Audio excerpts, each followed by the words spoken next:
But all is not well in the Reason Party, and I wanted to talk with you about independence and some of the resignations and shock movements that MPs are making across our broadcast areas, because there is a common thread, I believe.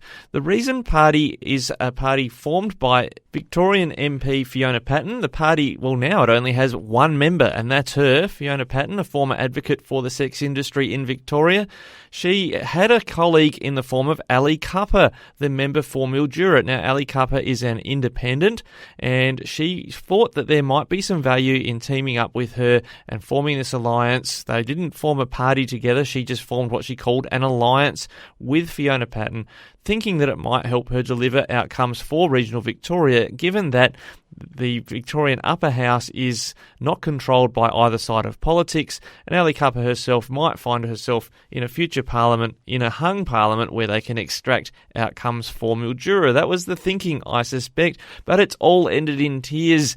Ali Cupper has decided to walk out of the Reason Alliance. She says there's some party politics at play. I suspect she was copping a lot of criticism in her local area for being aligned with someone who was probably further left than the Greens, let alone the Labor Party, in what was a traditionally conservative seat. So Ali Cupper's got her work cut out for her, even though there's a state election some distance away, to convince her local voters that she's still the person to back in her seat. And then you look in New South Wales, and I read this in the morning news this morning, Gareth Ward, the member for Kiama, which is a metropolitan-based seat, but he was the Minister for Families, and he's stepped down over a historical sexual violence allegation, which he says is a case that did not involve any wrongdoing on his part. I suspect he'll defend those charges. But this follows the Upper Hunter MP for the National stepping down over some conduct that I won't go into here, but it was of a sexual nature, and now there's a by-election happening in the Upper Hunter.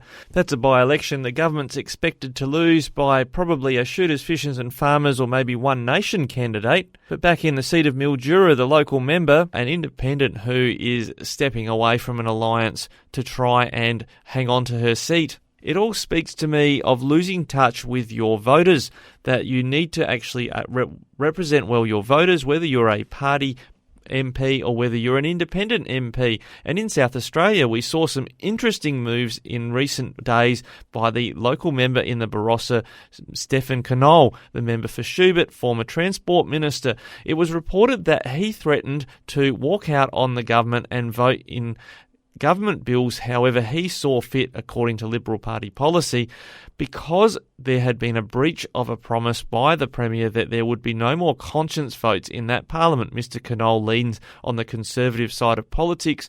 The abortion laws in South Australia were changed for the first time in over 50 years, and that was supposedly the only major change on those type of moral issues that was going to happen under the Marshall Liberal government. But then suddenly euthanasia was being pushed into the lower house after it passed the upper house, and Mr Marshall wants that to be debated and concluded before the state election next March. There's only about 9 or so sitting weeks for our hard-working state MPs left. And Mr Knoll thought, well, if that's going to be the case, then I might have to start voting the way I like, given that he is resigning from his seat and stepping down in favour of Ashton Hearn so that Mr Knoll can spend more time with his young family.